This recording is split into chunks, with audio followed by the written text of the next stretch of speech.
अस्सलामुअलैकुम। Horror stories के एक न्यू एपिसोड के साथ मैं हूं मज़हर मलिक।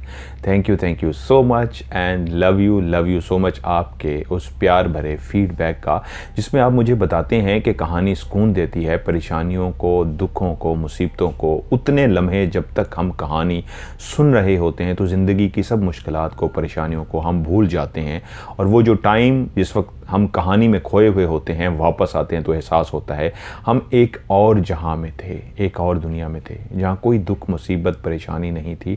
तो जहां कहानी आपके लिए खुशी का बायस है, आप कहते हैं एक नशे की तरह सी आदत हो गई है, उसके बगैर नींद नहीं आती, आपकी ज़िंदगी में खुशी का बायस बन रही है, तो इस कहानी को आगे शेयर करना इस नीयत से कि और भी बहुत सारे लोग होंगे जो इस कहानी को सुनेंगे तो अपनी मुश्किलात को, मुसीबतों को, परेशानियों को भूल जाएंगे। जिनको नींद नहीं आती, कहानी सुनते सुनते उनको नींद आ जाएगी।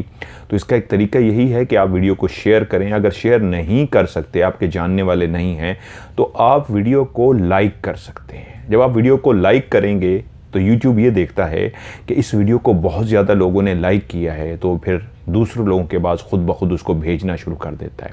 अगर आप भी इस नेकी में हिस्सा डालना चाहते हैं, जिस तरह आपकी ज़िंदगी में खुशी का बायस बनी ये हॉरर स्टोरी, इसी तरह और लोगों के लिए भी खुशी का बायस बने, तो वीडियो को ज़रूर लाइक कीजिए ताकि YouTube इसको ज़्यादा से ज़्यादा लोगों तक फैला दे। बहुत ज़्यादा लोग हैं आप लोग जो कहानी सुन रहे हैं, तो मैं बहुत कम आपसे कहता हूँ, लेकिन अब आपसे रिक्वेस्ट कर रहा हूँ इसको ज़्यादा से ज़्यादा लाइक करें। इस वीडियो को जैसे ही आप स्टोरी खोला करें पहले लाइक कर दिया करें। नाम मैं उनका फ़र्ज़ी रखने जा रहा हूँ, पहले भी एक कहानी में शामिल कर चुका हूँ। नवाब शाह से उन्होंने भेजी, उनका नाम है नासरा। मैं जो भी कहानी सुनाता हूँ उसके एंड में कुछ बातें, कुछ सवाल ऐसे होते हैं जो यकीनन आपके दिमाग में पैदा हो चुके होते हैं, तो मैं ज़रूर उसका जवाब देता हूँ। जहाँ मैं कई ऐसी वीडियो बना चुका हूँ कि डरना नहीं है इस मखलूक से, मुकाबला करना है अपने यकीन कामिल से, मुकाबला करना है जिन्नात का, तावीज़ात का, किसी भी चीज़ को दिमाग पे सवार नहीं करना। अगर मैं इन्वेस्टिगेशन भी रिकॉर्ड करता रहा तो उसमें भी एंड में मैं आपको यही दिखाता था कि मज़हर मलिक पागलों की तरह जिन्नात के पीछे अगर भागता है तो इसका मतलब ये नहीं होता था कि मैं ब्रेव हूँ। ये एक मैसेज होता था कि डरना नहीं है इस मखलूक से। अल्लाह ने हमारे पास कुरान मजीद की ताकत दी है, तो फिर डर किस बात का? डरना सिर्फ अल्लाह की ज़ात से है और किसी मखलूक से भी नहीं। नासरा कहती हैं कि मैं कुछ अरसा अपने वालिद के पास रही। ये कॉन्टीन्यूटी नहीं है कहानी की, बिल्कुल अलग से है, क्योंकि उनकी एक और कहानी भी मैं सुना चुका हूँ। तो नाम उन्होंने फ़र्ज़ी कह दिया तो फिर वो अपनी कहानी सुनना चाहेंगी मेरी बहन। हम इतने अमीर लोग नहीं थे, गुज़र बसर अच्छी हो जाती थी। हमने एक किराए का घर ले लिया। ये एक बहुत ही छोटा घर था, इस अंदाज का बना हुआ कि इस घर के अंदर आप दाखिल हों तो दरवाजे से दाखिल होते ही एक छोटी सी पतली सी गली सी बनी हुई थी। उस गली के अंदर से आप गुज़रते हुए जब घर के सहन में दाखिल होते हैं तो उल्टे ही हाथ पे नलका लगा हुआ था और उससे थोड़े से फासले पे ही बाथरूम बना हुआ था।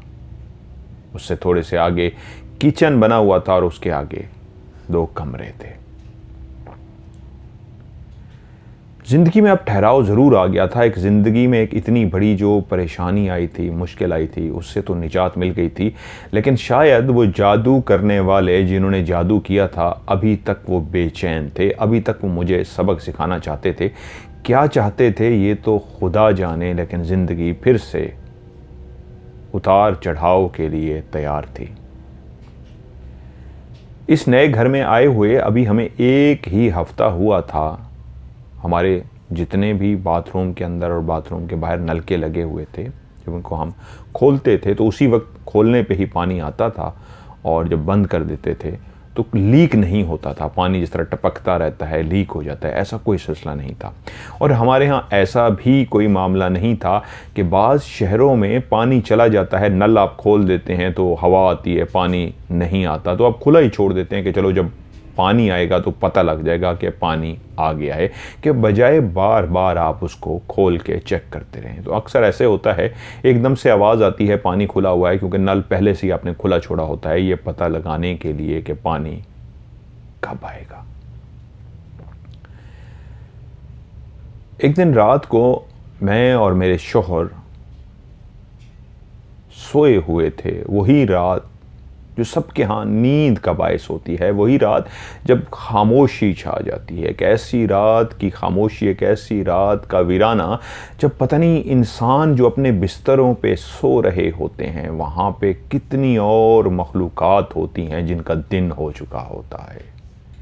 और वो मखलूक़ात जैसे ही सूरज ग़रूब होना शुरू होता है, वो अंगड़ाइयाँ लेनी शुरू कर देती है कि इंसानों का अब सोने का वक्त हुआ चाहता है और हमारे जागने का। इसलिए तो कहा गया है दिन इंसानों के लिए बनाया गया है और रात किसी और मखलूक के लिए, क्योंकि लफ्ज़ रात का मतलब ही तारीकी, सन्नाटा और दूर से कहीं कुत्ते के भौंकने की आवाज़ और एक खौफ। काली स्याह चादर हर तरफ अंधेरा ही अंधेरा फैला देती है। तो इंसान आंखें बंद करके जहां सो रहा होता है, वहीं वो ना नज़र आने वाली मखलूक जिनको जिन्नात कहा जाता है, वो रातों को ना सिर्फ गलियों में, घरों की छतों पे, घरों के सहन में, वीरानों में, सड़कों पे, बाज़ारों में और पार्कों में खेल रहे होते हैं, घूम फिर रहे होते हैं। दूर से किसी इंसान को आते ही वो समझ जाते हैं कि ये अभी तक सोया नहीं, ये भी हमारी तरह रातों को जागता है। ऐसी ही एक रात मेरे शौहर उठे तो उसी वक्त वॉशरूम के लिए मेरी भी आंख खुल गई। मैंने देखा वो उठ के बैठे हुए हैं और मैंने आंख खोली तो देखा शौहर जाग चुके हैं और बैठ गए हैं। तो मैंने उनसे पूछा, आप वॉशरूम जाने लगे हैं? तो वो कहते हैं, हाँ मैं वॉशरूम जाने लगा। मैंने कहा ठीक है, आप हो आए, मुझे भी वॉशरूम जाना है। शौहर उठे और वॉशरूम के अंदर चले गए। जैसे ही वो उस जगह पे पहुंचे जहां बाहर नलका लगा हुआ था, नल लगा हुआ था, तो वो देखते हैं कि नल खुला है। जिस वक्त वो कमरे से बाहर निकल रहे थे उस वक्त पानी की कोई आवाज़ नहीं थी। जैसे ही वो कमरे के दरवाजे से बाहर निकले, उनके कानों ने एक आवाज़ को सुना कि नल चल पड़ा है। वो चलते हुए उस नलके के पास गए कि ये पानी तो अभी अभी खुला है, क्या नलका खुला रह गया था? हमारे यहाँ तो ऐसा नहीं होता कि पानी चला जाए और नलका खुला रह गया, तो ये कैसे हो गया? खैर, इंसान है, उसने समझा हो गया होगा, नया नया घर है, अभी हफ्ता ही तो हुआ है, चीज़ों को समझना है। उन्होंने उस नल को अच्छी तरीके बंद कर दिया, क्योंकि नीचे पानी पड़ा हुआ था। उनकी आंखों ने देखा वो पानी चल रहा है। वॉशरूम गए, वॉशरूम के बाद बाहर निकले, नल की तरफ देखा, दोबारा लीक तो नहीं हो रहा, नहीं, वो खुला ही रह गया था। महसूस होता था कि जब उन्होंने उसके हाथ रखा था तो वो खुला हुआ था और उन्होंने बंद कर दिया। फिर से एक दफ़ा तसल्ली की, दोबारा कोई लूज तो नहीं है, खुद खुल जाता हो या लीक हो, तो कुछ भी नहीं था। चलते हुए आए और अपने बिस्तर पे आके लेट गए। उसके बाद मैं वहाँ से उठी और चलती हुई वॉशरूम गई। लेकिन जैसे ही मैं अपने उसी कमरे के दरवाजे से निकली हूं तो मुझे महसूस हुआ कि पानी चला है, नलका खुला है। और मैं चलती हुई जैसे ही नलके के पास गई तो पानी बह रहा था और मुझे झटका सा लगा कि ये नलका शौहर क्या खुला छोड़ गए हैं?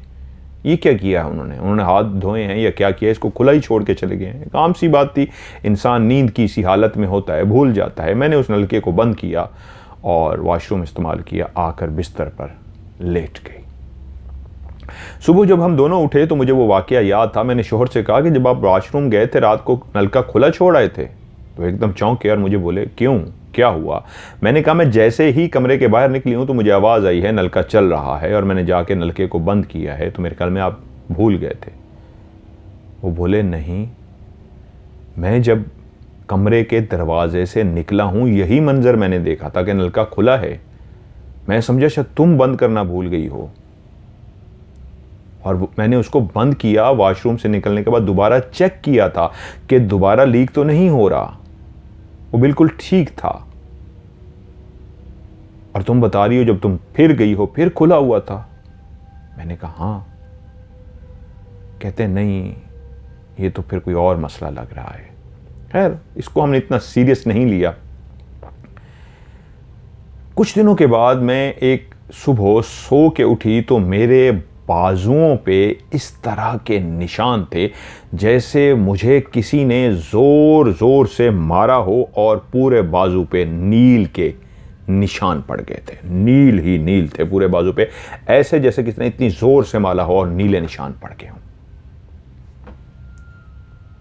मैं अपने दोनों बाजुओं को देख के हैरान रह गई। ये तो इस अंदाज में थे जैसे मारा गया हो मुझे, और बहुत ज्यादा नीले निशान थे जो 2-3 दिन तक बकायदा मेरे हाथों पे रहे और उसके बाद आहिस्ता आहिस्ता गायब हुए। लेकिन मैं परेशान थी, ये हुआ क्या है मेरे बाजू पे। लेकिन ये पहली दफा नहीं था। अब तो ऐसा होने लगा कि ये इस अंदाज में निशान मेरे वजूद पे बनते थे जैसे शिद्दत से पीटा गया हो, मुझे मारा गया हो किसी सख्त चीज से। और ये निशान अब बाजू पे नहीं, टांगों पे भी, कमर पे भी, वजूद के काफ़ी हिस्से पे बन रहे थे। और मैंने जब दूसरी दफ़ा इन निशानों को देखा तो अपने शोहर के सामने हाथ कर दिए, बाजू कर दिए, उनको दिखाया कि ये क्या है, ये देखिए। वो एकदम देख के चौंके और बोले ये तो ऐसे निशान है जैसे मारा हो तुम्हें किसी ने। और मैंने भी इसी अंदाज में समझा था जैसे मारा हो मुझे किसी ने। मैंने कहा हाँ, ये ऐसे निशान है जैसे किसी ने मुझे मारा हो और नीले निशान पड़ गए हों, लेकिन मुझे तो किसी ने नहीं मारा। और जब 2-3 दफ़ा यही मेरे साथ हालत हुई, मुझे निशान पड़ने शुरू हो गए, तो फिर मजबूरन मुझे डॉक्टर के पास जाना पड़ा तसल्ली करने के लिए मेरा वहम है या वाकई कोई बीमारी वगैरह तो नहीं है। और जब डॉक्टर को दिखाया गया तो डॉक्टर ने चेक करके बताया कि नहीं, ये कोई बीमारी नहीं है, ये तो ऐसे ही निशान हैं जैसे आपको मारा गया हो। क्योंकि अब ये निशान बढ़ रहे थे, वजूद के और हिस्सों पे भी फैलते जा रहे थे, लेकिन इससे कोई दर्द नहीं होता था, इससे कोई प्रॉब्लम नहीं होती थी। बस ऐसा लगता था जैसे किसी ने मारा हो। अब इस घर में रहते हुए हमें कुछ टाइम ही हुआ था कि मेरा छोटा भाई एक दिन रहने के लिए घर आ गया। वो दूसरे कमरे में सोया हुआ था, मैं भी सोई हुई थी कि उसी वक्त वो शायद वॉशरूम के लिए उठा है। तो उसी वक्त मेरे शौहर घर से बाहर जाने लगे थे। सुबह सुबह उन्हें मंडी जाना होता है तो मंडी के लिए निकलने लगे थे। तो उन्होंने देखा वो जाग चुका है, तो उससे बोले कि बजाय मैं मेरा नाम लेके बोले कि नासरा को जगाऊं, बस मैं बाहर ही निकलने लगा था, बाहर से कुंडी लगा लो। उन्होंने कहा जी ठीक है, अंदर से कुंडी लगा लो। अब वो दरवाजे में ही खड़ा था, कमरे के दरवाजे से अभी बाहर ही निकला था और वहीं उन दोनों की गपशप हुई। तो वो चलते हुए आगे बढ़े और मेरे शौहर उस छोटी सी गली से निकल के दरवाजे तक पहुंचे और कहा बंद कर लो, खुदा हाफिज। वो बाहर चले गए, लेकिन जिस वक्त वो बाहर चले गए तो मेरे छोटे भाई ने दरवाज़ा बंद किया और मुड़ा, और जैसे ही गली ख़त्म हुई उस नलके तक पहुंचा तो वो नलका चल रहा था। उसको याद था कि जब वो दोनों इसी सहन से गुजर के बाहर गली के अंदर दाखिल हुए, और उसने गली से मुराद वो जो मैंने शुरू में बताया कि घर के दरवाजे से दाखिल होती है छोटी सी, एक बड़े अमीरों के घर में तो कॉरिडोर होता है, ये गरीब उसको गली कहते हैं। तो उस वक्त तो नलका नहीं चल रहा था, ये नलका कैसे चल गया? उसके जहन में आया शायद नलका ख़राब हो इनका या कोई इस तरह का मसला हो, क्योंकि हम दोनों ने तो उसको कोई ऐसी बात नहीं बताई थी। उसने नलका बंद कर दिया। नलका जब उसने बंद किया तो उसको एहसास हुआ कि नलका ठीक है, लूज नहीं है, और बंद करने के बाद खड़ा हो गया कि दोबारा लीक तो नहीं होता। नलका बिल्कुल लीक नहीं हुआ। उसके बाद वो वॉशरूम चला गया। वॉशरूम से वो जैसे ही बाहर निकलने लगा है तो उसी वक्त जो वॉशरूम के अंदर शावर लगा हुआ था वो शावर खुद ब खुद चल पड़ा है। शावर को ऑन करने के लिए जो वहां पे उसका लीवर लगा हुआ था वो खुद ब खुद ऊपर नहीं हो सकता था। बहुत सारे घरों में जो शावर होते हैं कुछ गोल घुमाने वाले होते हैं, कुछ मतलब जिस तरह नलका को गोल घुमाते हैं, एक होता है लीवर टाइप लगा होता है, आप खींच के नीचे कर दें। अमूमन पाकिस्तान इंडिया वाले लोग जानते होंगे, गैस को भी इसी तरह बंद करते हैं कि लीवर सा होता है, उसको खींच के ऊपर करें और नीचे करें, बंद होता है। तो वो जिस अंदाज में शावर चला था, वो लीवर खुद ब खुद ऊपर या नीचे नहीं हो सकता था। वो चौंक गया कि ये कैसे ऑन हुआ है।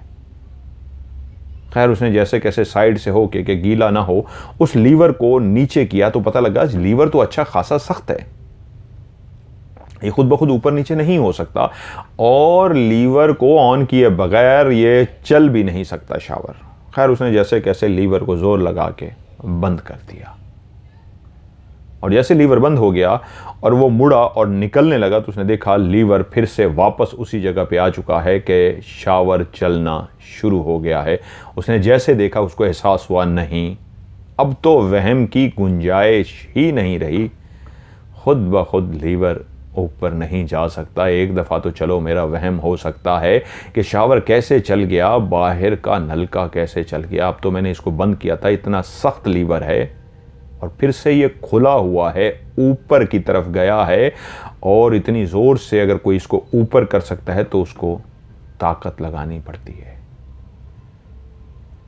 और जैसे उसने देखा वो जल्दी से भागता हुआ अंदर आया और मुझे जगा दिया। मैंने पूछा क्या हुआ भाई? तो उसने कहा शावर बंद कीजिए, कोई आपके शावर को बार बार चला रहा है। मैं एकदम उठ के बैठ गई और पूरी बात को उसको कहा बताओ। उसने जब मुझे बताया तो मैं समझ गई। मैंने कहा इसमें घबराने की कोई बात नहीं है, परेशान मत हो, मैं जाके बंद करती हूँ। मैं गई और मैंने जाके शावर को बंद किया, तो मुझे अंदाज़ा हो गया था कि इतना सख्त शावर खुद ब खुद नहीं चल सकता, नलके वाला वाक़या भी पहले हो चुका था। खैर थोड़ी देर के बाद सुबह हो गई, मेरा भाई उस दिन रहा, लेकिन वो इतना डर गया, उसके बाद वहाँ से वो वापस घर चला गया।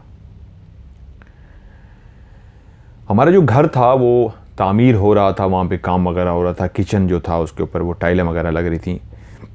अम्मी लोगों का जो घर था, टाइलें वगैरह लग रही थी, तो मज़दूर वहाँ पे काम कर रहे थे। तो फैसला यही हुआ कि बाकी कमरों को बंद वगैरह कह के रात को कोई सोने के लिए वहाँ पे चला जाया करेगा, तो बाकी जो फैमिली है वो इधर आ जाया करे, और खाना पकाना जो है वो यहाँ पे ही पका लिया करें, और रात को बेशक आप लोग वहाँ पे चले जाया करें।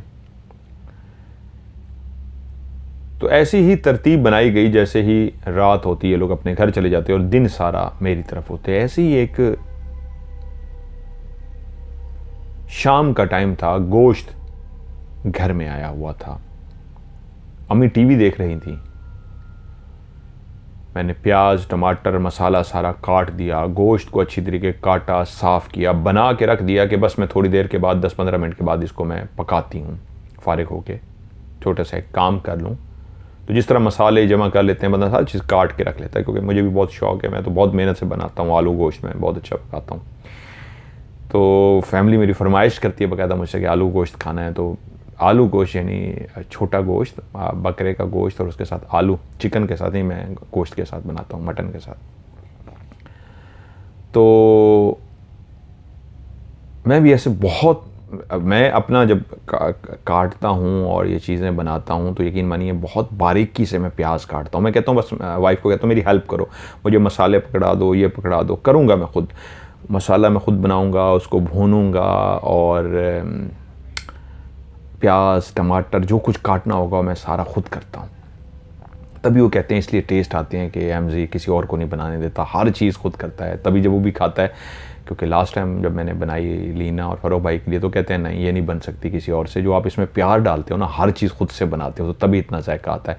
उनको मैं पहली दफ़ा खिला रहा था, और शान जी को भी मैंने खिलाई थी, तो मुझे याद है जो भी उसको ढक्कन उठाता है तो कुछ देर उसको इनहेल करता रहता है, उसकी खुशबू इतनी ज़बरदस्त होती है, तो कहते हैं यार इसकी खुशबू आने दो, वो धनिया की खुशबू होती है। खैर कहते हैं मैंने वो प्याज टमाटर सब कुछ काट के रख दिया कि थोड़ी देर तक मैं इसको काटती हूँ, और उसको किचन में ही रखा, और बिल्कुल सामने अम्मी जहाँ बैठी थी, मैं भी उस जगह पे जाके बैठ गई, ज़रा सांस ले लूँ। और वो जो सामने जिस जगह पे गोश्त रखा हुआ था, उसी जगह पे इस अंदाज में मैं बैठी थी। एक वो था थाल सा, एक कह लीजिए बर्तन था जस्त का, जिसके अंदर वो गोश्त रखा हुआ था, और मैं अम्मी सामने बैठे हुए हैं, उसी गोश्त को मुझे नज़र आ रहा है बैठे हुए। अभी रख के मुझे कोई 2 से 3 मिनट ही हुए होंगे कि मैंने देखा, उसी तरफ ही मेरी निगाह गई, किचन की तरफ, कि मैंने देखा बाकायदा तौर पे वो जो गोश्त वाला बर्तन था किसी ने उठाया हो, वो अपनी जगह से बाकायदा उठा है इस अंदाज में जैसे कोई उसको लात मारता हो। इतनी जोर से उसको लात मारी गई कि वो उछला है बाकायदा और वो दूर जाके गिरा है। अम्मी भी एकदम चौंकी हैं और मैं तो देख ही रही थी। बाकायदा अंदाज ऐसा था जैसे कोई जोर से टांग मारता है, क्योंकि हाथ भी मारे ना इस तरह तो इतना दूर नहीं जाएगा। वो इतनी जोर से किसी ने लात उसको मारी थी कि बाकायदा उड़ता हुआ दीवार में इतनी जोर से जाके लगा है कि गोश्त नीचे जमीन पे बिखर गया है और इतना जोरदार आवाज पैदा हुई है कि अम्मी भी डर गई है कि ये क्या हुआ है। मैं तो देख रही थी तो अम्मी बोली क्या कोई जानवर है यहाँ पे, कोई किसी जानवर ने गिराया है। लेकिन जानवर इतनी जोर से कैसे गिरा सकता है, ये जानवर के गिराने की आवाज़ सुनी थी, ये तो बहुत ज़ोरदार आवाज़ थी जैसे गुस्से से गिरा हो ये। मैंने कहा नहीं अम्मी, मेरे किचन में कोई चूहा ही ज़्यादा से ज़्यादा हो सकता है ना, और कौन सा जानवर हो सकता है, इसमें कोई चूहा नहीं है। चूहा हो भी सही तो अगर गिराए भी सही तो वहीं पर गिर जाए, तो उड़ता हुआ दीवार में जाके लगा है। तो अम्मी कहती हैं तो फिर क्या मसला है। मैंने कहा अम्मी यहाँ पे शरारतें होती हैं, हम आदी हो चुकी हैं, मेरे वजूद पे बहुत ज़्यादा नील के निशान पड़ते हैं, नलका चलता है, छोटा भाई आया था उसने शायद आपको नहीं बताया, वो भी डर गया था, ऐसे कई वाक़यात हो रहे हैं। परेशानी की ज़रूरत नहीं है अम्मी, हम लोग आदी हो गए, अब हमें डर नहीं लगता, वो मखलूक है, रह रही है तो रह रही है, हमें इसमें क्या मसला है, छोड़ें उनको। तो अम्मी को एकदम से गुस्सा आ गया। अम्मी कहती ये क्या बात हुई, अगर कोई मखलूक है भी सही तो उनकी ऐसी क्या जुर्रत कि हमारे घर का वो गोश्त गिरा दें, उनको क्या तकलीफ है, उनको क्या मसला है। एकदम गुस्से में आके जब उनको इस बात का एहसास हुआ कोई और मखलूक मौजूद है और उस मखलूक ने इसको गिराया, कहते हैं नहीं ये गलत बात है, जिसने भी गिराया बहुत गलत किया है, होंगे वो जो भी होंगे, मैं नहीं उनसे डरती, हमारे गोश्त को नीचे गिरा दिया। ये जुमले उन्होंने जैसे ही कहे मैंने कहा अम्मी नाराज ना हो, छोड़ें, इस तरह की बातें ना करें। तो वो बोले जा रही थी कि मैं आगे किचन की तरफ बढ़ गई कि गोश्त को उठा लूं, सामान उठा लूं, पाँव के नीचे ना आए। अम्मी अभी भी शायद पीछे कुछ कही जा रही थी, गुस्से का इजहार कर रही थी और मैं उनको बोल के आई थी इस तरह ना कहें, छोड़ें। और मैं किचन से जब वो चीज़ें उठा के साइड पे रख के चलती हुई अम्मी की तरफ आई तो मैंने देखा अम्मी की आंखें बिल्कुल ऊपर की तरफ चली गई हैं। जैसे इंसान अपनी आंखों को बिल्कुल ऊपर कर ले और सिर्फ वाइट हिस्सा नजर आए, उनकी आंखें इस तरह वाइट हो चुकी थीं और उनका वजूद आहिस्ता आहिस्ता झटके ले रहा था। मैं एकदम भागती हुई आई, मैंने कहा अम्मी अम्मी क्या हुआ आपको, अम्मी क्या हुआ। तो मैंने देखा वो जो उनका वजूद आहिस्ता आहिस्ता झटके ले रहा था, अब उनके हाथ आहिस्ता आहिस्ता टेढ़े होते जा रहे थे। वो अपने हाथों को मोड़ते जा रही थीं और जोर लगा लगा के अजीब से हाथ अजीब से अंदाज में टेढ़े करते जा रही थीं और उनके पाँव भी अजीब अंदाज में टेढ़े होते जा रहे थे। और मैंने जैसे ही उनके वजूद को इस तरह टेढ़े होते देखा तो मुझे एकदम अंदाज़ा हो गया कि ये हालत वही है जब इसी इंसान के अंदर जिन्नात की हाज़िरी होती है तो तभी ऐसी हालत होती है। मेरी माँ की ऐसी ही हालत होती जा रही थी और देखते ही देखते मेरी माँ के हाथ पांव मुड़ गए, बिल्कुल अजीब सी उनकी आंखें हो गई और उनके मुंह से अजीब सी गड़गड़ाहट की आवाज़ आनी शुरू हो गई, जैसे कोई किसी का गला दबाता है, इस तरह की अजीब व गरीब सी आवाज़ें आनी शुरू हो गई। डर मुझे ज़रूर लगा, लेकिन मेरी माँ थी, ये कैसे हो सकती थी कि मैं खड़ी रहती और मैं अपनी माँ के लिए कुछ ना करती। अम्मी अम्मी की आवाज़ें जो मैं देती हुई माँ तक पहुँची थी और माँ को ऐसी हालत में देख के, हाथ पाँव मुड़े हुए देख के, आंखें ऊपर की तरफ, जो मैं समझ गई गड़गड़ाहट जो गले से निकल रही है, कोई गला दबा रहा है, मेरी माँ को तकलीफ़ दे रहा है। यकीनन जिसने लात मार के गिराया है, गुस्से का इजहार किया है, तो पीछे मेरी माँ बुरा भला कह रही थी, उसने मेरी माँ को पकड़ लिया है। मुझे उसी वक्त एक बात याद आई, मेरे बाप ने जो मुझे पानी पढ़ के दिया हुआ था। जल्दी से मैं भागी कमरे से, वो दम किया हुआ पानी मैंने उठाया और उस पानी के ऊपर फिर से मैंने आयतुल कुर्सी और चारों कुल पढ़ने शुरू कर दिए। और उन्हें फिर से कहा, मदर भाई आपकी वीडियो जो मैंने देखी हुई है, मुझे याद है आपने कहा था डरना कभी नहीं है इस मखलूक से, डर गए तो ये आपको नुकसान पहुंचाएगी, आपने डरना नहीं है, आपके पास अल्लाह का कलाम है। और यही बातें मेरे दिमाग में थी कि मेरे पास अल्लाह का कलाम है, मैंने इनसे डरना नहीं है। मैंने उस दम किए हुए पानी पे आयतुल कुर्सी और चारों कुल पढ़े और अपनी माँ पे पानी को डालना शुरू कर दिया, इस अंदाज में जैसे कोई छींटे मारता है पानी के, इस अंदाज में मैं पानी को हाथ पे डालती और हाथ से छींटे मार रही थी। जैसे मैं उनके वजूद पे पानी के छींटे मारती तो उनके मुंह से एक चीख सी निकलती, जो चीख एक मर्दाना आवाज़ की थी। वो चीख मेरी माँ के गले से ही निकलती थी, लेकिन मेरी माँ की आवाज़ नहीं थी, एक मर्दाना आवाज़ की चीख थी जो उस पानी गिरने से उसको तकलीफ पहुंचा रही थी। मैं पानी गिराती रही और आहिस्ता आहिस्ता मेरी माँ चीखती रही, यहाँ तक कि पानी के छींटे मारते मारते मैं अपने ऊपर भी पढ़े जा रही थी। बार बार मेरी ज़ुबान खुदा का कलाम अदा कर रही थी, ज़ुबान से खुदा का कलाम मैं ऊंची आवाज़ में पढ़ रही थी और छींटे मारती जा रही थी कि मैंने देखा मेरी माँ कांपती ऐसे गिरी है नीचे और बिल्कुल ऐसी ढीली पड़ गई है जैसे वो अकड़े हुए उसके हाथ टेढ़े मेढ़े हुए, उसके हाथों की उंगलियां उसकी टेढ़ी मेढ़ी हुई, पाँव की उंगलियां अब आहिस्ता आहिस्ता वापस अपनी जगह पे आ रही थीं, जैसे आहिस्ता आहिस्ता वो रिलैक्स होती जा रही हूँ और मुझे ऐसा लगा कि वो बिल्कुल जैसे सो सी गई हूँ। इतनी देर में मुझे होश आया, मैंने अपने बाप को जल्दी से इतला दी कि आई अम्मी की तबीयत ख़राब हो गई है, और अब बाप भागते हुए भी आ गए। अम्मी लेटी हुई थी और आए और कहा क्या हुआ।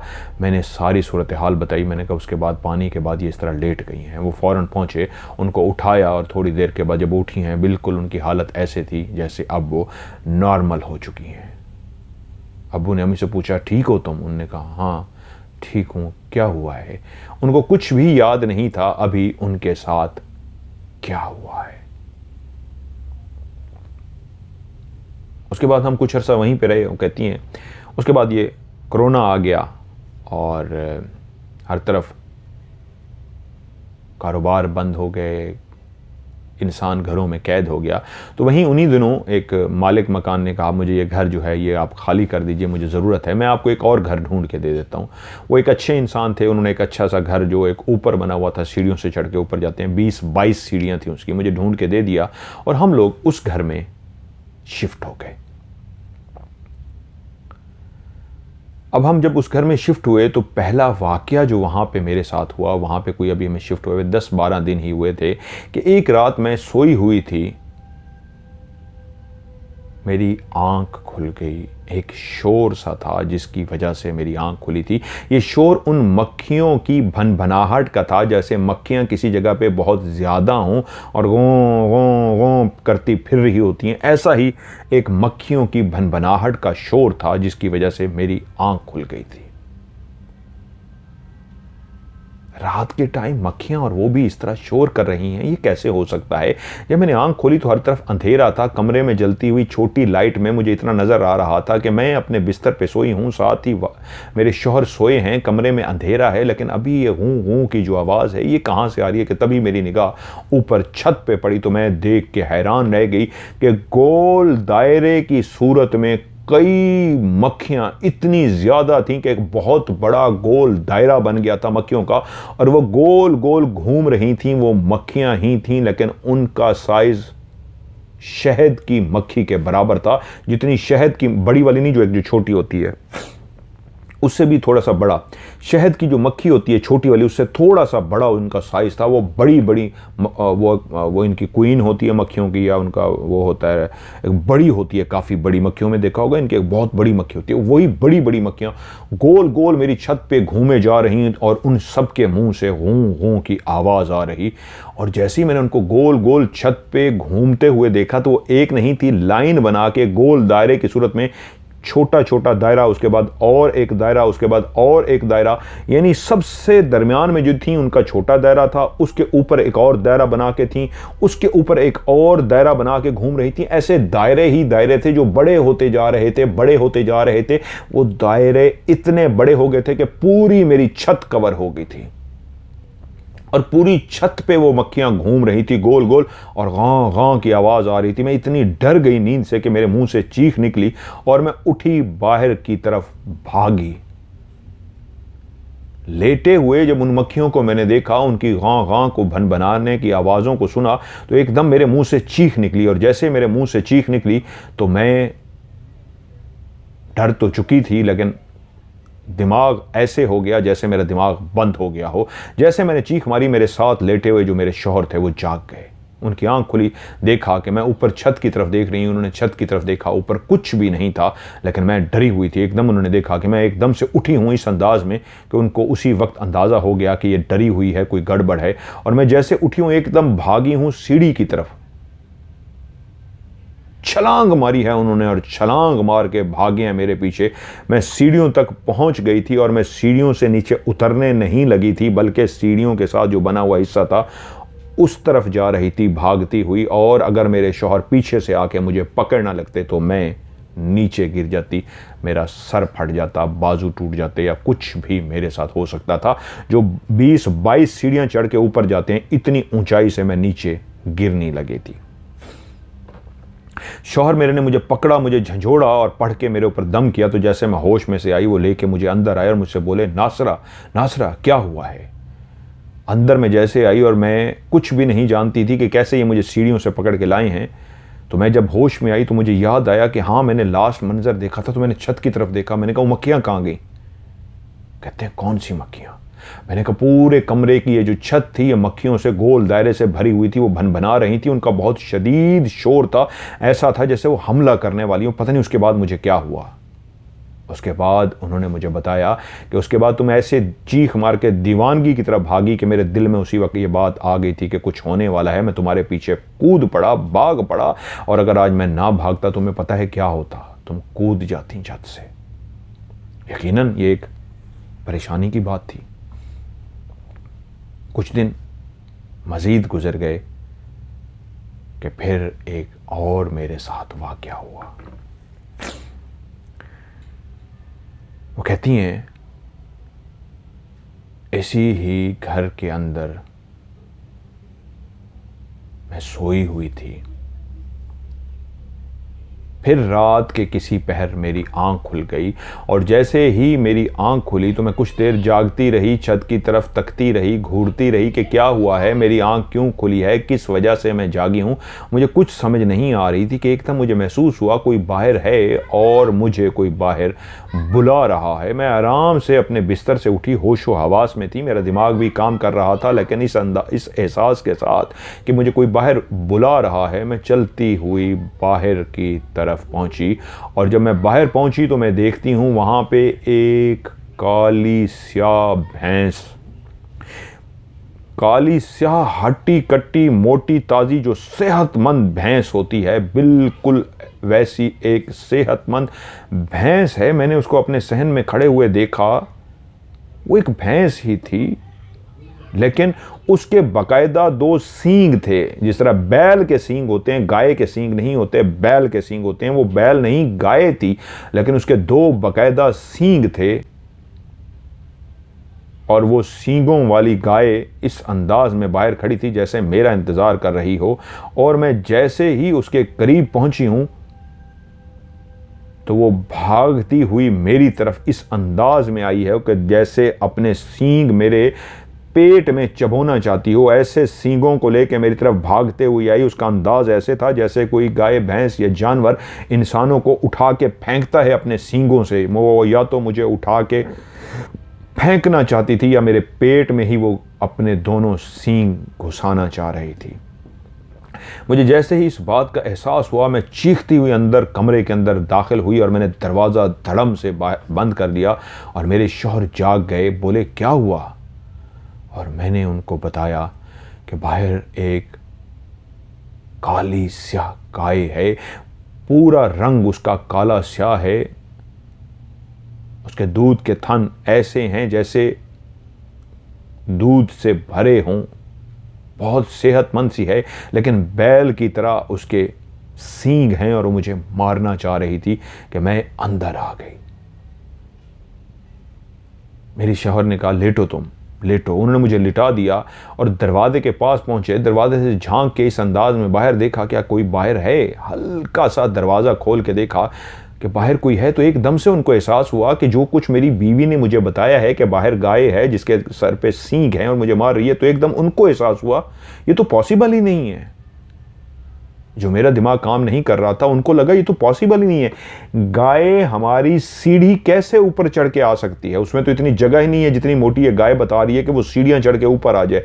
पहली बात है, इर्द गिर्द तो किसी की गाय है ही नहीं। दूसरी बात, अगर किसी की गाय है भी सही तो कैसे हमारे घर में दाखिल हुई, नीचे तो दरवाज़ा बंद है, और अगर किसी ने दरवाज़ा गलती से खोल भी दिया, किसी तरीके वो दाखिल हो भी गई, तो सीढ़ियां चढ़ के तो ऊपर गाय आ ही नहीं सकती। तो उन्होंने जल्दी से दरवाज़ा खोल दिया और मैं पीछे से चीखी, इस तरह दरवाज़ा ना खोले, वो अंदर आ जाएगी। कहते हैं ओके ओके, रिलैक्स रिलैक्स। वो बाहर गए, अच्छी तरीके देखा और अंदर आ गए और मुझसे बोले, नासरा बाहर कोई नहीं है, अगर कोई गाय होती तो एक सीढ़ियां कैसे चढ़ सकती थी, वो सीढ़ियां चढ़ के ऊपर कैसे आती नासरा, कैसे हमारी सीढ़ियां गाय चढ़ सकती है, बाहर कोई नहीं है। लेकिन मैंने कहा, मैं झूठ नहीं बोल रही, मैंने गाय को देखा है। वो कहते हैं हाँ मुझे पता है तुमने गाय को देखा है, लेकिन बाहर कोई गाय नहीं है। फिर कुछ दिन इसी तरह गुजरे, मैं अपने काम काज में हिम्मत किए लगी रही, खुद भी परेशान थी कि ये मेरे साथ मुसलसल जो हो रहा है ये क्या हो रहा है। कुछ दिन मेरे खैरियत से गुजर गए, वाले साहब से मैंने पानी दम कराया, मैं पानी पीती रही, सब कुछ बेहतर हो गया। लेकिन कुछ दिनों के बाद फिर ऐसा हुआ कि एक रात फिर से मेरी आंख खुल गई। जैसे ही आंख खुली, अब कमरे के अंदर बिल्कुल तारीकी नहीं रखी जाती थी, लाइट भी हमने बड़ी लगा दी थी ताकि घुप अंधेरा, पहले एक नाइट वाली बल्ब होती थी, अब उससे भी हमने ज़रा एक बड़ा बल्ब लगा दिया था ताकि ज़रा कमरे में उजाला रहे, क्योंकि शौहर जान चुके थे कि मेरी बीवी डर जाती है, तो इसलिए अब कमरे में फुल उजाला तो नहीं होता था, लेकिन तकरीबन दरमियाना जो उजाला होना चाहिए, एक दरमियाने साइज़ का एक तो बल्ब होता है जो पूरे कमरे को रोशन कर देता है, एक ज़ीरो का होता है, एक उनके दरमियान का होता है, वो हमने लगा दिया। और जब मेरी आंख खुली तो मुझे लगा कि आज क्या है, कोई शोर है क्या जिसकी वजह से मेरी आंख खुली है। काफ़ी दिन तो मैं सुकून की नींद सोती रही हूँ, काफ़ी दिन तो मेरे साथ कुछ नहीं हुआ, तो आज मेरी आंख क्यों खुली है। लेटे लेटे इस बात को सोचते हुए कि क्या हुआ है कि एकदम से मुझे आवाज़ आई जैसे कोई फुंकारा हो, एक फुंकार की आवाज़, ऐसी फुंकार की आवाज़ जैसे कोई सांप फुंकारता हो। दोबारा से उस फुंकार को मैंने सुना। मैंने अपनी गर्दन घुमाई, कमरे के अंदर उजाला था, खूब अंधेरा नहीं था। लेकिन दूसरी दफा मैंने क्लियर आवाज को सुना था। मैंने अपने बिस्तर के इर्द गिर्द देखा, वहां पे भी कोई नहीं था। लेकिन दूसरी दफा भी मैंने उस आवाज को सुन लिया था तो मेरा वहम नहीं था, क्लियर मैंने एक आवाज को सुना था। कि तीसरी दफा फिर से जब वो की पहले से भी ज्यादा ऊंची आवाज में मैंने उसको सुना तो मैं एकदम चौंकी। वो आवाज नीचे से आ रही थी और डरते डरते डरते डरते मैंने जैसे ही नीचे झांका तो एक काला स्याह कोबरा सांप फन फैलाए मेरी तरफ मुंह करके ऐसे अलर्ट बैठा हुआ था। जैसे ही मैंने मुंह नीचे किया तो उसी वक्त जैसे वो डसता है वो एकदम से आगे हुआ। उसने मुंह से आवाज़ निकाली और आगे बढ़ा मुझे डसने के लिए। वो मुझसे बहुत फासले पे था, मुझे डस नहीं सकता था, लेकिन इस अंदाज में आगे हुआ कि एकदम से डर के मैं पीछे हो गई। उसने डसने वाले अंदाज में मुझे ही आगे किया होता, अगर मैं उसकी रेंज में होती तो मुझे डस चुका होता। कमरे में मेरा शौहर भी मौजूद था लेकिन उसका रुख मेरी तरफ था और उसने मुझे ही डसने की कोशिश की थी। और जैसे ही उसने मुझे डसा मैं एकदम से पीछे हो गई तो मैंने चीखना शुरू कर दिया, अपने शौहर को जगाना शुरू कर दिया, ज़ोर ज़ोर से उसको जब झंझोड़ा और वो एकदम से मेरी चीख से खैर उठ गए। उसके बावजूद मैं उनको झंझोड़ रही थी। वो कह रहे मैं उठ गया हूँ, क्या हुआ है? सांप है नीचे। सांप कहाँ नीचे? यहाँ। मैं बहुत घबराई हुई थी। उन्होंने उसी वक्त नीचे देखा, नीचे कोई सांप नहीं था। वो भी एकदम परेशान हो गए क्योंकि सांप लफ्ज़ एक ऐसा था, उनको भी डर लग गया कि हो सकता है सांप तो कहीं भी किसी जगह पे भी आ सकता है।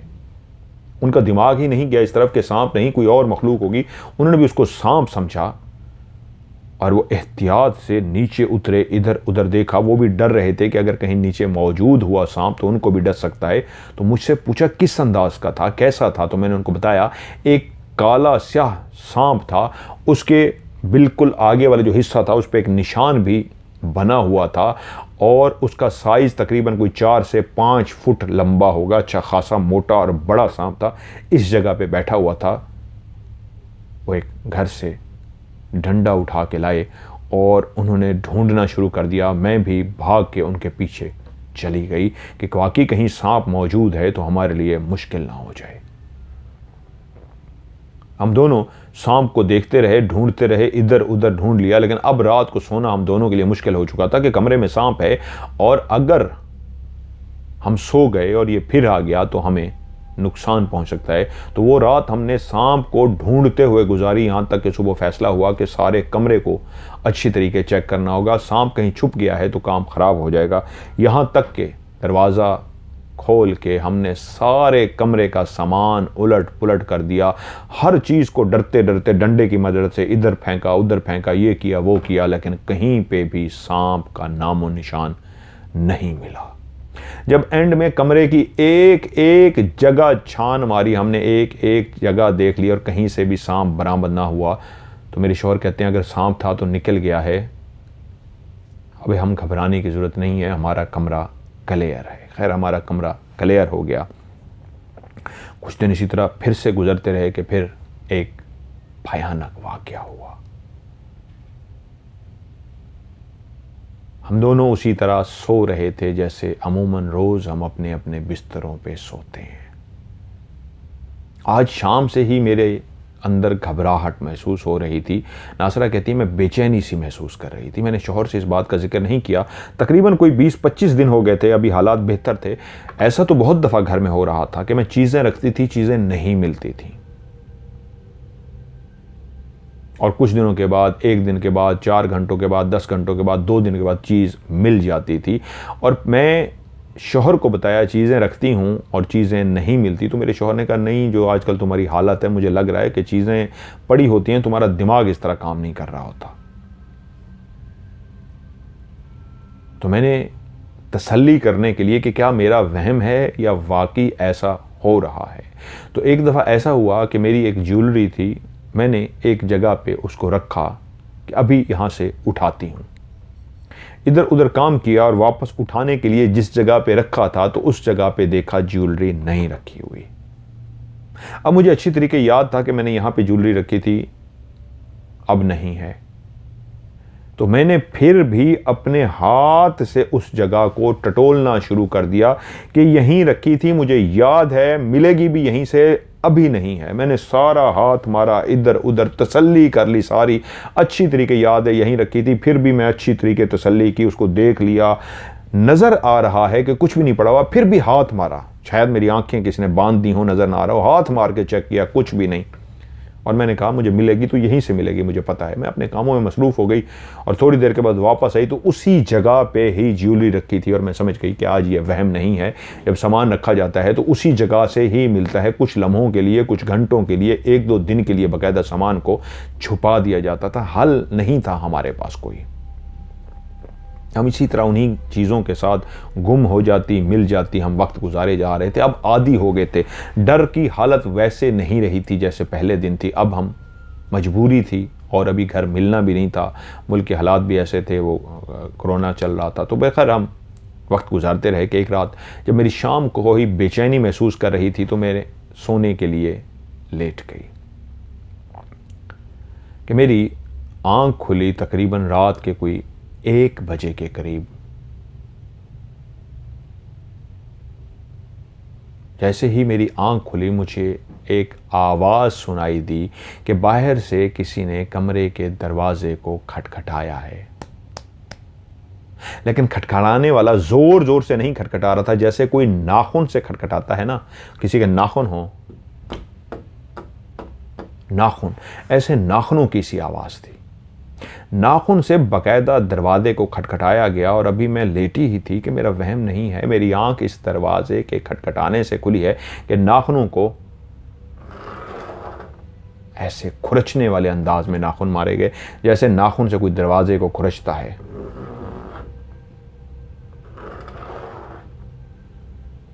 और इतनी जोर से नाखून से खुरचा जा रहा था कि मैं एकदम से डर गई कि उसी लम्हे मैंने देखा दरवाज़ा हमारा खुलना शुरू हो गया। जिसको कुछ देर पहले हल्का सा नॉक किया गया था, उसके बाद नाखूनों से खरोचा जा रहा था, नाखून मारे जा रहे थे, मैंने देखा हमारे कमरे का दरवाज़ा खुलता जा रहा है, खुलता जा रहा है, यहाँ तक कि दरवाज़ा खुल गया। और मेरी हालत ऐसी हो गई कि मैं हिल नहीं पा रही। दिमाग इस अंदाज में है कि मैं दरवाजे को खुलता हुआ देख रही हूँ, लेकिन इतना होश नहीं है शौहर को जगा दूँ, दरवाज़ा खुल रहा है, देखो क्या हो रहा है। उसी लम्हे मैंने देखा जब दरवाज़ा खुल गया तो एक बूढ़ी औरत, जिसका रंग तो काला स्याह नहीं था, सफ़ेद भी नहीं था, गंदमी जिस तरह रंग होता है, काले से बेहतर था। काला नहीं कहना चाहिए, लेकिन तकरीबन काले की कैटेगरी में आएगा, लेकिन काले रंग से थोड़ा सा बेहतर रंग था। उसके चेहरे पे झुर्रियाँ ही झुर्रियाँ थीं, यहाँ तक कि उसके माथे की झुर्रियाँ इतनी थी कि माथे के ऊपर जो खाल थी उसकी लटकी हुई थी, उसकी थोड़ी की जो खाल थी बाकायदा लटकी हुई थी, उसकी जो गालें भी थी उसकी जो खाल थी लटकी हुई थी, ये स्किन सारी उसकी लटकी हुई थी, इतनी बूढ़ी थी। और ये जो उसका आगे वाला ये चिन वाला हिस्सा था, ये चूंच की तरह आगे था और लटका हुआ था। उसकी लंबी सी आंखें थीं, इंसानों से बड़ी लंबी सी आंखें थीं और काली स्याह, कोई सफ़ेदी उसके अंदर नहीं थी, सिर्फ काली स्याह आंखें थीं, बड़ी सी इंसान की जिस तरह आंख है बिल्कुल इसी ही शेप की, लेकिन काफ़ी लंबी और काफ़ी बड़ी।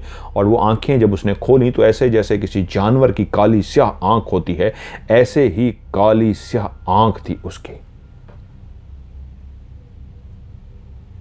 और उसकी आंखों की जो स्किन थी ये साइडों पे निकली हुई थी, यानी इतनी बड़ी एक किस्म की आंखें थीं उसकी कि वो आंखें साइड को भी निकली हुई थीं, साइड को भी आंखें थीं, यानी स्किन हमारी ख़त्म हो जाती है लेकिन उसकी आंखों का कुछ हिस्सा साइडों पे भी निकल रहा था, इतनी बड़ी उसकी आंखें थीं।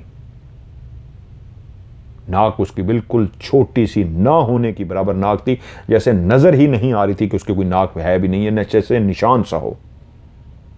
और उसके कान ऊपर से तो नॉर्मल थे, नीचे से इतने बड़े बड़े थे कि उसने कानों के अंदर बाकायदा तौर पे ऐसी झालर सी एक पहनी हुई थी, जैसे कोई इस तरह की चीज़ उसने, जिस तरह हम कांटे ख़वातीन पहनती हैं, इस तरह के कांटे टाइप थे, जैसे उनके अंदर बाल ही बाल लगे हों, खाल की बनी हुई कोई चीज़ हो जिसके ऊपर बाल ही बाल हो, खाल की तरह की कोई चीज़ जो बालों से भरी हुई थी, वो अजीब सी उसने कानों में पहनी हुई थी। और जब वो अंदर दाखिल हुई तो अपने हाथ आगे किए हुए आ रही थी और उसके हाथों के नाखून बहुत बड़े थे, तकरीबन 3-3, 4-4 इंच नोक आगे निकली हुई थी, 4-4 इंच बड़े उसके नाखून थे। और वो काली सी अजीब सी डाइन टाइप चीज़, चुड़ैल टाइप सी चीज़, जिसके सफ़ेद सारे बाल थे और उसके बाल बिल्कुल जो सफ़ेद थे, आगे गिरे होने के बावजूद उसके कान उन बालों से बाहर निकले हुए थे। और उसका बाकायदा कमर निकली हुई थी, वो सीधी नहीं थी, वो झुकी हुई इस अंदाज में जैसे किसी की बूढ़े शख्स जो होते हैं, बूढ़ी कोई औरतें बहुत बूढ़ी हो जाएं तो उनकी कुब्ज से निकल आती है, उनकी कमर टेढ़ी होती है, झुकी हुई हालत से होती है, ऐसे ही पीछे उसका कमर निकली हुई थी और ऐसे हाथ किए हुए। उसका कद होगा तकरीबन एक आम औरत के बराबर, लेकिन वो झुकी होने की वजह से छोटी सी लग रही थी। और ऐसे वो अपनी हाथों को किए हुए ऐसे मतलब खौफनाक चेहरे के साथ ऐसे हाथों को किए हुए कुब्सा निकाले हुए झुकी हुई वो मेरी तरफ देखती हुई आ रही थी। उसकी वो जो काली स्याह आंखें थीं वो मेरी तरफ ही हुई थी। और दरवाज़ा खुल गया। वो दरवाजे से जैसे ही अंदर दाखिल हुई, उसने हाथ ऐसे किए हुए थे, गर्दन घुमा के उसने मेरे शौहर को देखा और मेरे शौहर को देखने के बाद उसने मेरी तरफ देखा और उसने जैसे ही अपना मुंह खोला तो उसके 2 दांत ऊपर के और 2 दांत नीचे के इतने बड़े थे कि उसने जैसे ही मुंह खोला तो ऊपर वाले 2 दांत बाहर निकल आए और नीचे के भी 2 दांत जो पहले उसके मुंह में थे, नजर नहीं आ रहे थे, वो इतने बड़े बड़े थे कि अगर वो उन दांतों को मुंह में करना चाहे तो कर नहीं सकती क्योंकि इतने बड़े हैं, लेकिन पता नहीं कैसे उसके मुंह में थे। जैसे ही उसने मुंह खोला तो 2 दांत ऊपर वाले नीचे की तरफ बड़े बड़े आ गए और नीचे के 2 दांत बड़े बड़े ऊपर की तरफ आ गए। मैं देख के डर गई। और उसी लम्हे मेरे मुंह से कैसे चीख निकल गई, कैसे मैं होश में आ गई कि मेरे चीखने से मेरे शौहर की आंख खुल गई। और मेरे शौहर की जैसे ही आंख खुली है तो मेरे शौहर कहते हैं, उस वक्त उन्होंने मुझे नहीं बताया, उन्होंने दरवाजे की तरफ देखा और फौरी तौर पे मेरी तरफ भागे, मुझे पकड़ लिया। और मैं जो चीखें मारी जा रही थी अब हवास बाख्ता हो चुकी थी। पहली चीख तक तो मैं नॉर्मल थी, बाकी चीखों में मैं हवास बाख्ता हो चुकी थी। मुझे कवर करते रहे। जब मुझे कवर कर चुके तो वो उठे हैं, जो दरवाज़ा खुला हुआ था उस दरवाजे को बंद करने लगे हैं। तो उन्होंने जो उस लम्हे मंजर देखा है, एक काला स्याह सांप जिसको मैंने देखा था बिल्कुल वैसी शेप का दरवाजे के बाहर बैठा हुआ था और इस अंदाज में था। वो दरवाज़ा जैसे ही बंद करने लगे हैं तो वो आगे हुआ है उनको डसने के लिए। और वो कहते हैं मेरे मुंह से उसी वक्त अल्लाह का जिक्र निकला, अल्लाह अकबर मैंने कहा। और जैसे मेरे मुंह से ये जुमला निकला अल्लाह अकबर, मैंने जैसे देखा सांप एकदम से पीछे हुआ और मैंने ऊंची आवाज में कुरान की तिलावत कर ली। और जैसे ही मैंने कुरान की, वो कहते हैं, तिलावत शुरू कर दी, मेरे शौहर ने जैसे ही कुरान पढ़ा, वो जो फन फैलाए बैठा था एकदम से उसका फन ज़मीन पे गया है। और जैसे उसका फन ज़मीन पे गया है मेरी आंखों के सामने ही वो सांप गायब हो गया है। उन्होंने जल्दी से दरवाज़ा बंद किया, मेरी तरफ आ गए, कुछ देर विर्द करते रहे, मेरे ऊपर पढ़ के दम करते रहे। और कुछ देर के बाद वो बेहतर महसूस करने लगे। तो उसके बाद मुझे कहते हैं मैंने एक भयानक चुड़ैल को देखा है। तो मैं एकदम ऐसे उनकी तरफ मैंने देखा, मेरी आंखें खौफ से, जो पहले ही हालत अजीब थी, दिल की धड़कन तेज़ थी, मेरी आंखें पहले ही खौफ से अजीब हुई थी, एकदम और खौफ से खुल गई कि मेरे शौहर ने भी आज उसको देख लिया था। मैंने कहा वही औरत को तो नहीं देखा जिसका जिस्म मुंह पे लटका हुआ था। और आगे वो खुद बताना शुरू हो गए, जैसा हुलिया मैंने देखा था सेम उसका वही हुलिया था जिसके नाखून ऊपर की तरफ थे। फ़र्क ये था मैंने उस चुड़ैल को दरवाज़ा खोल के अंदर तक आते देखा था। और मेरे शौहर कहते हैं कि जब तुमने चीख मारी और मेरी आंख खुली है तो एक लम्हे में ही तुम्हारी आंख खुली है। मैंने उसको जब देखा है तो वो दरवाजे के बाहर खड़ी थी और जैसे ही उसे मैंने देखा है 1-2 सेकंड के लिए ही मुझे नजर आई है, 3-4 सेकंड के लिए मुझे नजर आई, उसको मैंने देखा है और साथ ही वो गायब हो गई है। कहते हैं मैंने उसको देख लिया है इतना कि 3-4 सेकंड में मुझे नजर आ गई है। इस तरह नहीं जिस तरह मैंने देखा था। नासरा कहती है मैंने तो बहुत गौर से देखा था ना, एक एक चीज उसकी याद थी, लेकिन शौहर ने जितना देखा था और वो बता रहे थे बिल्कुल मिलती जुलती वैसी शक्ल थी जैसे मैंने देखी थी। और वो कहते हैं जैसे ही उन्होंने क्लियर बता दिया कि उसका ये हुलिया ये कुछ था, मैंने कहा हाँ यही थी। तो कहते हैं बस उसको मैंने दरवाजे के बाहर ही देखा है, या वो नजर आई है या मैंने उसको देखा और उसी लम्हे वो गायब हो गई है। और मैं तुम्हारी तरफ आ गया हूँ, तुम्हें कवर करना शुरू हो गया हूँ और मैंने कहा उठ के जल्दी से दरवाज़ा बंद करो। मुझे उसका खौफ था कि आज मैंने किसी की झलक देखी है।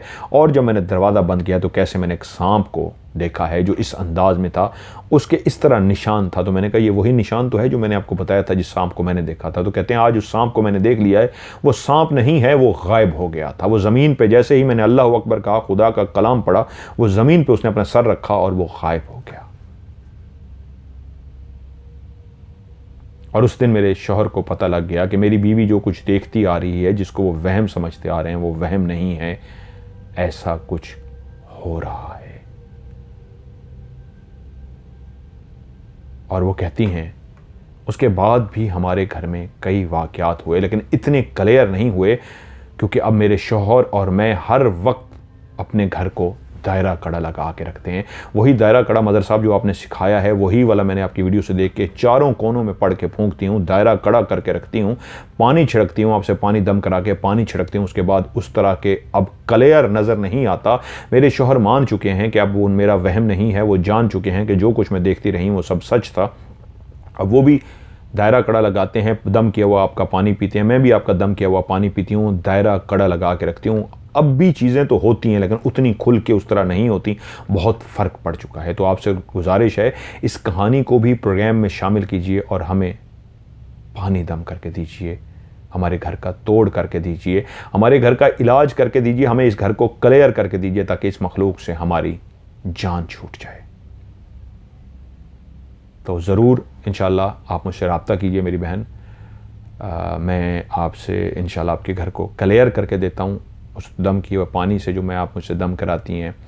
और लाइव जो मैं मतलब शो करता हूँ उसमें कहती हैं एंड में, कॉल तो नहीं मिलती, एंड में जब आप लास्ट में पानी दम करते हैं सबके लिए, तो वो वाला हम पानी दम करा लेते हैं। आप मुझसे रब्ता कीजिए, इंशाल्लाह मैं आपको एक ख़ास पानी दम करके देता हूँ, आपका घर भी क्लियर हो जाएगा। और दूसरा, इंशाल्लाह ये मामलात आपके साथ दोबारा ज़िंदगी में नहीं होंगे। ये थी जी स्टोरी नासरा ने नवाब शाह से मुझे एक बहन ने भेजी। इंशाल्लाह अल्लाह उनको अपनी हिफ्ज़ व अमान में रखे, मैं ज़रूर उनसे रब्ता करता हूँ। और ये स्टोरी का फ़ीडबैक नीचे ज़रूर दीजिएगा। जिस तरह मैंने शुरू में रिक्वेस्ट की, लाइक ज़रूर कर दिया करें सारे लोग, इसको आदत बना लीजिए कि रोज़ाना जब भी स्टोरी देखें हर स्टोरी को लाजमी लाइक कर दिया करें, ताकि एक सवाब का काम है, लोगों की बेहतरी का काम है। अगर आप शेयर नहीं कर सकते, शेयर करने से भी फ़ायदा होता है, तो कम से कम लाइक करें ताकि यूट्यूब इसको शेयर कर दे। आप लोग भी अपनी मुझे कहानियाँ भेज सकते हैं। अपनी कहानी अच्छा, इन बहन की कहानी पहले शामिल नहीं हो सकी थी, ये स्टोरी लिखना भूल गई थी। अब ये मुझे भेजती हैं तो OCS लिख देती हैं, तो फिर भी मुझे पता लग जाता है। जो लोग स्टोरी लिखना भूल जाते हैं ना, तो उनकी कहानी प्रोग्राम में शामिल नहीं होती। तरीका यही है, पुराने लोग भी जिनकी कहानी शामिल नहीं हो सकी वो मुझे दोबारा से स्टोरी भेज दें, उनसे रिक्वेस्ट है। और नए लोग भी जो कहानी भेजना चाहते हैं, व्हाट्सएप पे कहानी कैसे भेजनी है, लिख के भेज दें। जैसे कहानी सेंड कर दें तो उसके बाद लास्ट में STORY स्टोरी लिखें। अगर वॉइस मैसेज भेजना चाहते हैं तो वॉइस मैसेज को भेज दें और फिर एंड पे STORY लिखें। लेकिन एक चीज़ जिसको गलती नहीं करनी, आपने शुरू में ही अपना नाम, एड्रेस और तमाम किरदारों के नाम मुझे रियल बताने हैं। और उसके बाद ये भी मुझे बता देना है कि मैंने कहानी में रियल बताने हैं या फ़र्ज़ी। और इसको सेंड करना है। मेरा व्हाट्सअप का नंबर है +92 प्लस जो जमा का निशान होता है, +92 313 665550। मैं रिपीट कर देता हूँ, +92 313 665550। उर्दू में इसको पढ़ेंगे +92 313 66 555 00, यानी +92 3136655550। आज की हॉरर स्टोरी से मज़हर मलिक को दीजिए इजाज़त। अपना ढेर सारा ख्याल रखिएगा। खुदा हाफिज़।